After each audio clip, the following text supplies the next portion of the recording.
वसंत ऋतु होने से वन में तरह तरह के फूल खिल रहे थे। उन पर भौरे मंडरा रहे थे। आम पर कोयल कूकती थी, वन में मोर नाचते थे और सरोवरों में कमल खिले थे। सीता के न रहने पर राम को वन की ये शोभा बड़ा दुख दे रही थी। अब वे ऋष्यमुख पर्वत की ओर बढ़े। ऋष्यमुख पर्वत पर से सुग्रीव ने देखा कि दो धनुर्धर वीर पर्वत की ओर चलते आ रहे हैं। उसको शंका हुई कि कहीं बाली ही ने तो उन्हें नहीं भेजा। बाली उसका बड़ा भाई था और उसे मार डालना चाहता है।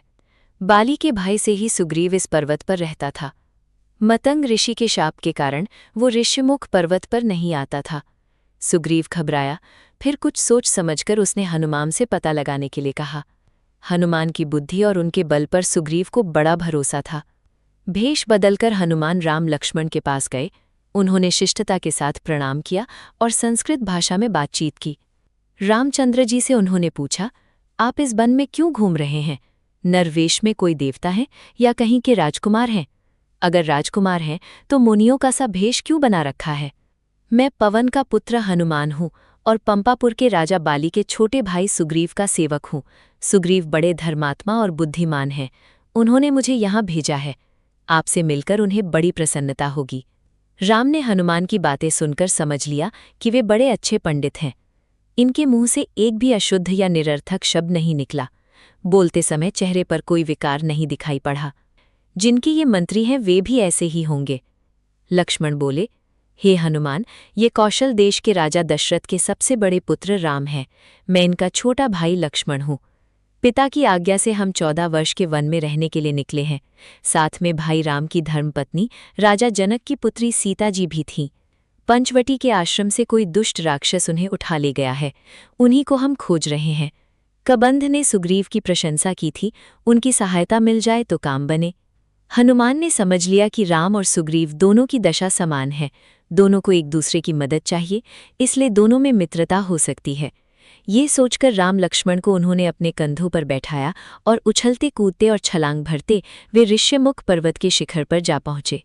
हनुमान ने सुग्रीव को राम का सारा हाल बताया और राम को सुग्रीव का। फिर अग्नि को साक्षी करके दोनों की मित्रता कराई। राम ने कहा कि हम अग्निदेव के सामने प्रतिज्ञा करते हैं कि आज से तुम हमारे मित्र हुए। तुम्हारी सुख दुख को हम अपना सुख दुख मानेंगे। उपकार करना मित्र का लक्षण है और अपकार करना शत्रु का। सुग्रीव ने भी ऐसी ही शपथ ली। राम और सुग्रीव में बातें होने लगी। हनुमान ने चंदन की एक फूली हुई टहनी लक्ष्मण को दी। सुग्रीव ने सीता की खोज कराने का आश्वासन दिया और फिर सीताजी के गहनों की पोटली लाकर दिखाई। राम ने उन्हें तुरंत पहचान लिया। लक्ष्मण से भी उन्होंने पूछा।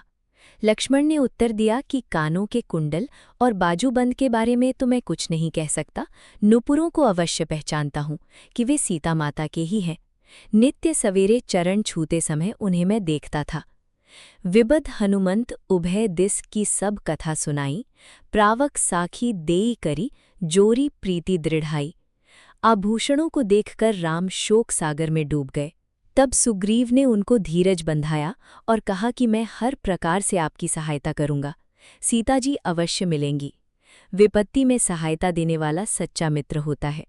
मित्रता करना सहज है पर उसे निभाना कठिन है। तब राम ने सुग्रीव से अपना हाल बताने के लिए कहा। सुग्रीव ने कहा कि किष्किंधा का राजा महाबलवान बाली मेरा बड़ा भाई है। उसने मुझे राज्य से निकाल दिया है, मेरी स्त्री छीन ली है। मेरा वध करने की वो बराबर चेष्टा कर रहा है। उससे बचने के लिए मैं पृथ्वी का कोना कोना छान डाला। हनुमान, नल और नील मेरे सच्चे साथी हैं। घोर विपत्ति में भी इन्होंने मुझे नहीं छोड़ा।